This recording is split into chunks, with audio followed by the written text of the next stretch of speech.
নতুন কাহিনী, বিক্রম বেতাল, গল্পে গাথা মঞ্জুরি, বিক্রম বেতাল, সবার মনের রূপকথা, বিক্রম বেতাল, স্বপ্নেরই ঝরা পাতা। বিক্রম বেতাল।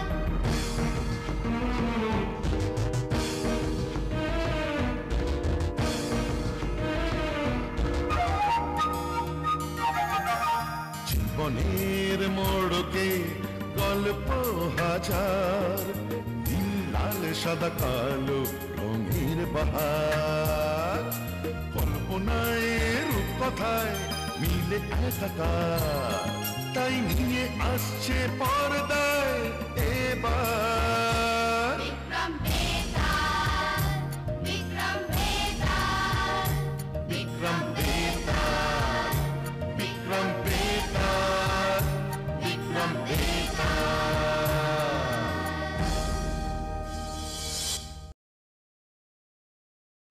বিচিত্র রাজ্যের রাজা চিত্রবর্ণের 4 পুত্র, বীরেন্দ্র বর্ণ, হীরেন্দ্র বর্ণ, নীরেন্দ্র বর্ণ এবং শচীন্দ্র বর্ণ। গুরুগৃহে শিক্ষা সমাপ্তের পর তারা একদিন পিতার কাছে এসে বলল, পিতা, আমরা গুরুগৃহে শিক্ষা সমাপ্তির পর 4 ভাই রাজকার্য গ্রহণ করবার পূর্বে দেশ ভ্রমণে যেতে চাই। হ্যাঁ পিতা, রাজ্যভার গ্রহণের পূর্বে সারা দেশ ঘুরে দেশের মানুষদের চিনতে চাই। কাছ থেকে দেখে তাদের বুঝতে চাই, তাদের প্রয়োজন জানতে চাই আমরা পিতা। এতে রাজ্য শাসনে আমাদেরই সুবিধা হবে। আমরা দেশবাসীর প্রকৃত প্রয়োজন বুঝতে পারবো, জানতে পারবো। তোমরা যখন এত করে বলছো, তবে যাও, ঘুরে দেখো বিচিত্র রাজ্য, কাছ থেকে দেখো সেখানকার মানুষদের, বোঝবার চেষ্টা করো তাদের সুখ দুঃখ, তাদের প্রয়োজন। তবে আমরা কালই রওনা দিতে চাই পিতা। ঠিক আছে, ঠিক আছে পুত্রেরা, আগামীকালই তোমরা রওনা দাও। তবে বেশি দেরি করো না, দ্রুত ফিরে এসো।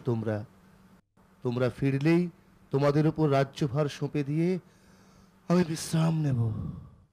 আচ্ছা পিতা, তবে আমরা আসি। এসো এসো তোমরা। তারপর পিতার অনুমতি নিয়ে মহারাজের 4 পুত্র দেশভ্রমণের উদ্দেশ্যে রওনা দিল।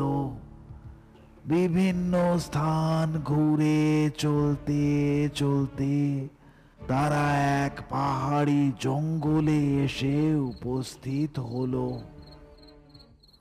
বাবা, কি ঘন জঙ্গলে এসে পড়েছি আমরা। সন্ধে হয়ে এসেছে। তাই অন্ধকারে আর এগোনো উচিত হবে না। আজ রাতটা বরং এখানেই কোনো গাছের নিচে আশ্রয় নেওয়া যাক, আবার কাল সকালেই না হয় রওনা দেওয়া যাবে। আরে ওই দেখো, দূরে একটা মন্দির দেখা যাচ্ছে, গাছের নিচে নয়। আজ রাতটা বরং আমরা ওই মন্দিরে আশ্রয় নিই। হ্যাঁ হ্যাঁ হ্যাঁ, তাই চলো বরং। আমাদের ঘোড়াগুলোকে এখানে এই গাছের সাথে বেঁধে রাখি আমরা। তারপর রাজপুত্রেরা তাদের ঘোড়াগুলোকে একটি গাছের সাথে বেঁধে রেখে মন্দিরে প্রবেশ করলো। কি নিস্তব্ধ, জনমানব শূন্য স্থান। এখানে মানুষ কি আসে? ওই দেখো, একজন সাধু ধ্যানে মগ্ন।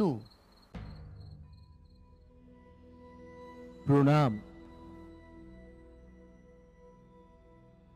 মুনিবর, আমরা পথিক। আজ রাতটাই মন্দির প্রাঙ্গণে কাটাতে চাই। কাল দিনের আলো ফোটার সঙ্গে সঙ্গেই আমরা চলে যাব।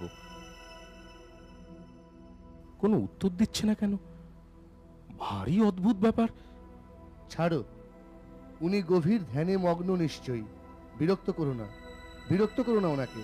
হ্যাঁ, চলো আমরা ওই দিকে গিয়ে বিশ্রাম নেই।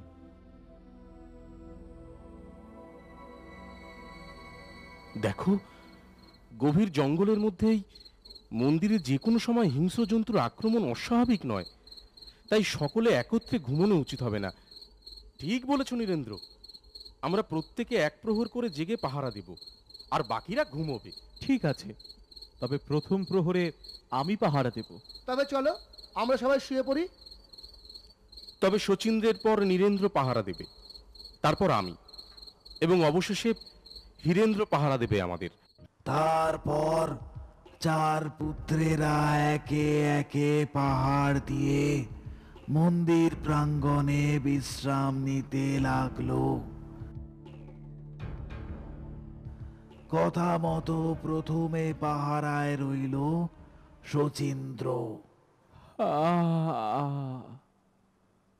বাবা, বড় ঘুম পেয়েছে। উফ, ঋষিবর সারাদিন রাজ্যে কি করে এভাবে। ওং হি সর্বযজ্ঞানাং ভোক্তা চ জানতে। আরে, অদ্ভুত ব্যাপার।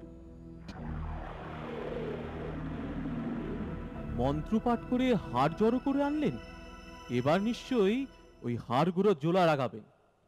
ওফ, তো দেখবো কি করে? এখনই তো। শচীন্দ্র, যাও এবার তুমি, একটু বিশ্রাম নাও, আমি পাহারায় থাকি। আচ্ছা, ঠিক আছে।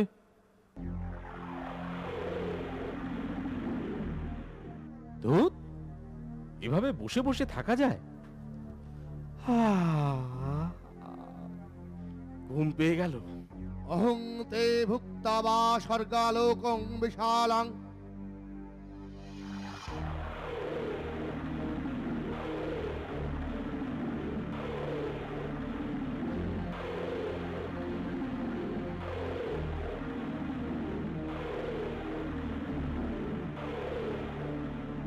আরে, অদ্ভুত ব্যাপার, মন্ত্রপাঠ করে হাড় জোড়া লাগালো।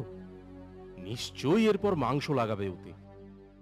নীরেন্দ্র, কি বলছো নিজের মনে মনে? হ্যাঁ, কই না তো, কিচ্ছু না।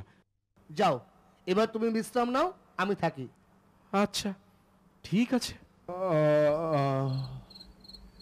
ভোর হতে এখনো যে কত দেরি কে জানে। এর চেয়ে গাছের ডালে চড়ে বিশ্রাম নিলে বেশ হতো। এভাবে মাঝরাতে উঠে তো আর পাহারা দিতে হতো না। ধুত, আর ভাল লাগে না। ওম রক্ষাংসি ভীতানি দিশো সমৃদ্ধম।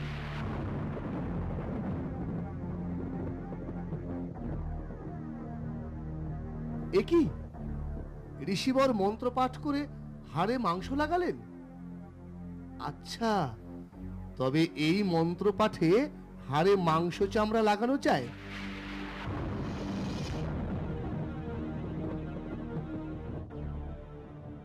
হীরেন্দ্র, হ্যাঁ, কি? কি হয়েছে? এমন ঘাবড়ে গেলে কেন? কই না তো, কিচ্ছু হয়নি। যাও যাও, বিশ্রাম নাও গে। আচ্ছা।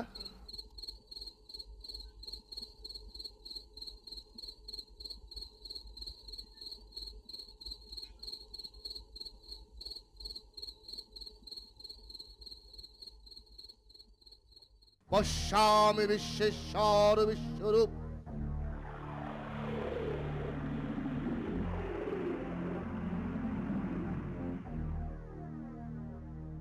অবাক কাণ্ড, মৃত প্রাণীতে মন্ত্রপাঠে ঋষিবর প্রাণ এনে দিলেন।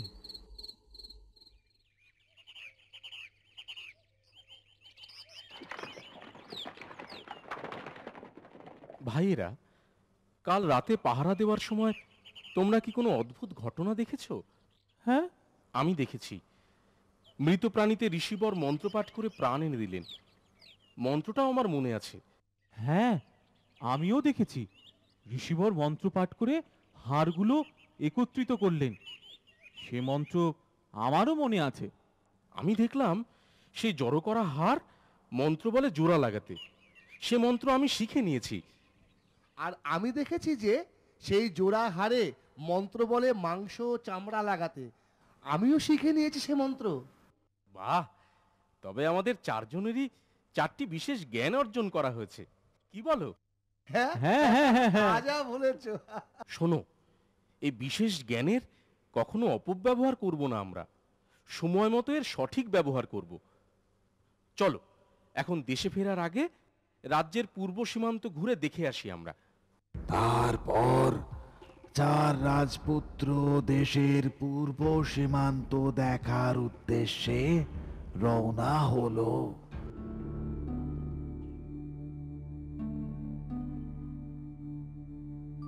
কি আশ্চর্য! এত সুন্দর একটা নগর, প্রশস্ত পথঘাট, এত বড় বড় বাড়ি, এত বড় বাজার, অথচ কোথাও একটা লোক নেই। ঠিক যেন যে যার কাজ ফেলে রেখে হঠাৎ কোথাও চলে গেছে। অদ্ভুত ব্যাপার, সারা রাজ্যে একটা লোক নেই, সবাই একসঙ্গে কোথায় গেল? চলো আমরা প্রাসাদে গিয়ে দেখি। এ কি, রাজপ্রাসাদও খালি, একটাও প্রহরী নেই পাহারা দেওয়ার জন্য। ভারী আশ্চর্য ব্যাপার তো। চলো আমরা ফিরে যাই, এখনই গিয়ে পিতাকে ঘটনাটা বলা দরকার। ঠিক বলেছ, চলো চলো এখনই চলো। হ্যাঁ হ্যাঁ, চলো চলো।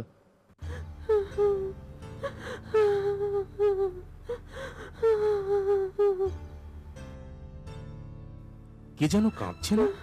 ওই তো, একটি মেয়ে প্রাসাদের ওই কোণে বসে কাঁদছে। কি হয়েছে গিয়ে দেখি তো।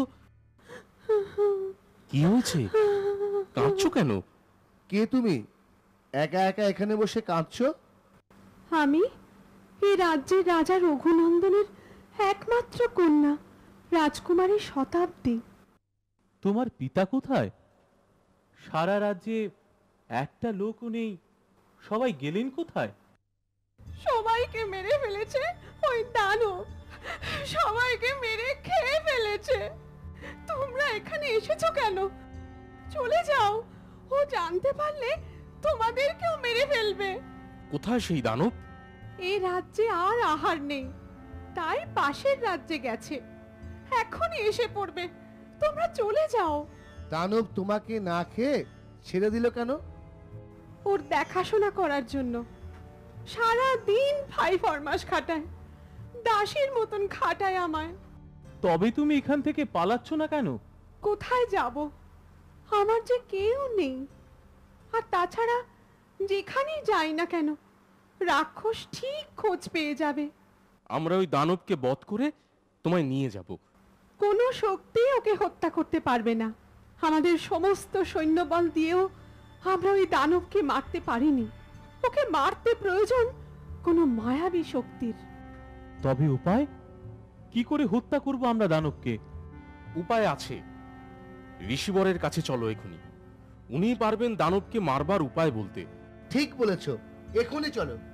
তারপর চার রাজপুত্র দানবকে হত্যার উপায় জানতে আবার সেই ঋষির কাছে গেল। প্রণাম ঋষিবর, আজ আমরা বিশেষ প্রয়োজনে আপনার কাছে এসেছি। দয়া করুন ঋষিবর, পূর্ব সীমান্তের রাজ্য এক দানবের অত্যাচারে সর্বশান্ত। ওই দানবকে হত্যা করতে না পারলে ওই অত্যাচার আরো বাড়বে। কারণ কোনো মায়াবী শক্তি ছাড়া ওকে বধ করা সম্ভব নয় ঋষিবর। ওং মায়া প্রসন্নেন তাদেব মে দর্শায় দেবরূপং তেজমায়ং প্রণম্য প্রাণিধায় চ। ওং নমঃ, ওং নমঃ, ওং নমঃ।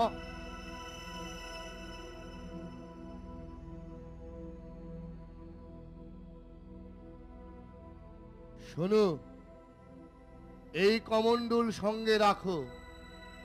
এর মন্ত্রপুত জল রাক্ষসের গায়ে ছিটিয়ে দিতে পারলে তবেই ওকে হত্যা করা সম্ভব।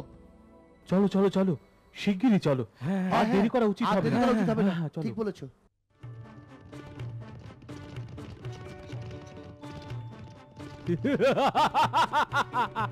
পালাও পালাও, তোমরা পালাও শিগগির। রাক্ষসের কাছে আমাদের পৌঁছতে হবে, পালালে চলবে না, নইলে ওর গায়ে কুমণ্ডলের জল ছেটানো সম্ভব হবে না। বাহ, আবার আহার এসে গেছে।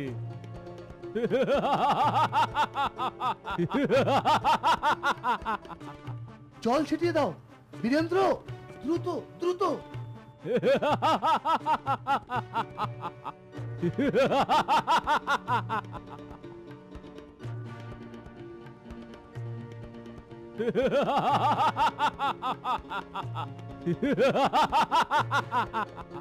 জল ছিটিয়ে দাও বীরেন্দ্র, দ্রুত দ্রুত।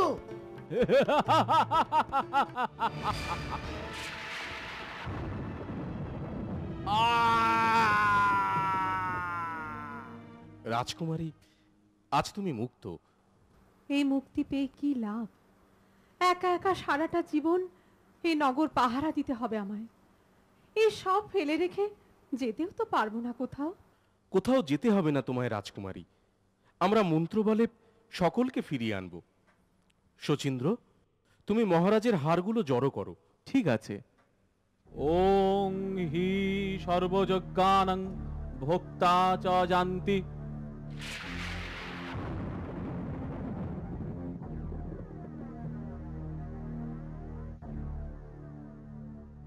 এবার আমি হারগুলো জোড়া লাগিয়ে দিই। অহং তে ভুক্ত বা স্বর্গলোকাং বিশালাং।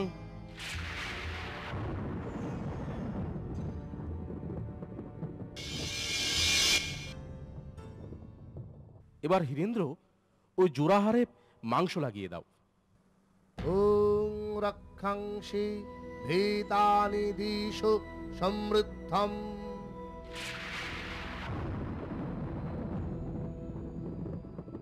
ভীতানি দিশো সমৃদ্ধম।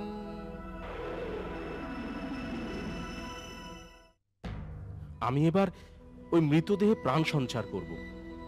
ওং পশ্যামি দেবাংস্তব দেবদেহে পশ্চামি বিশ্বেশ্বর বিশ্বরূপ।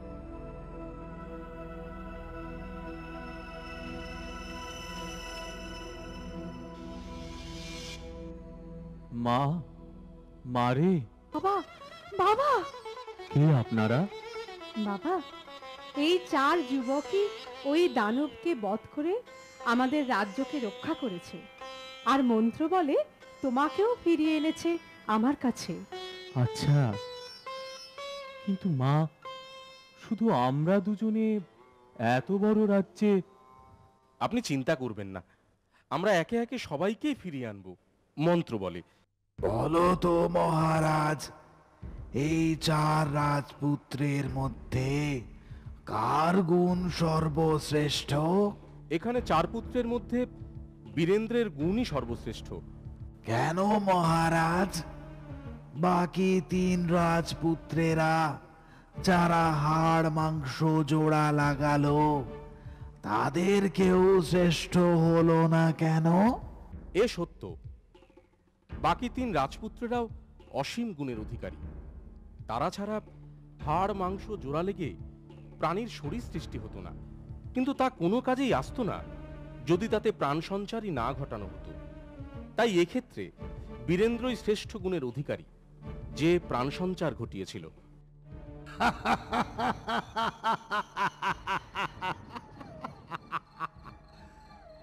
মহারাজ, তুমি এবারও সঠিক উত্তর দিয়েছ, কিন্তু আবার তুমি কথা বলে ফেলেছ।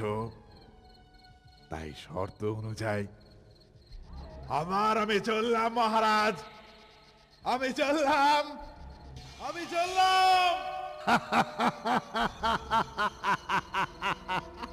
বেতাল, বেতাল যেও না, যেও না বেতাল, দাঁড়াও দাঁড়াও, আমি আসছি। বেতাল, বেতাল তুমি যেও না। বেতাল, বেতাল যেও না, দাঁড়াও দাঁড়াও, আমি আসছি বেতাল, যেও না, আমি আসছি বেতাল। আমি আবার বেতালকে ধরে আনবো। তোমাদের সঙ্গে দেখা হবে আগামী সপ্তাহে এই দিন এই সময়। বেতাল যেও না, দাঁড়াও দাঁড়াও বেতাল।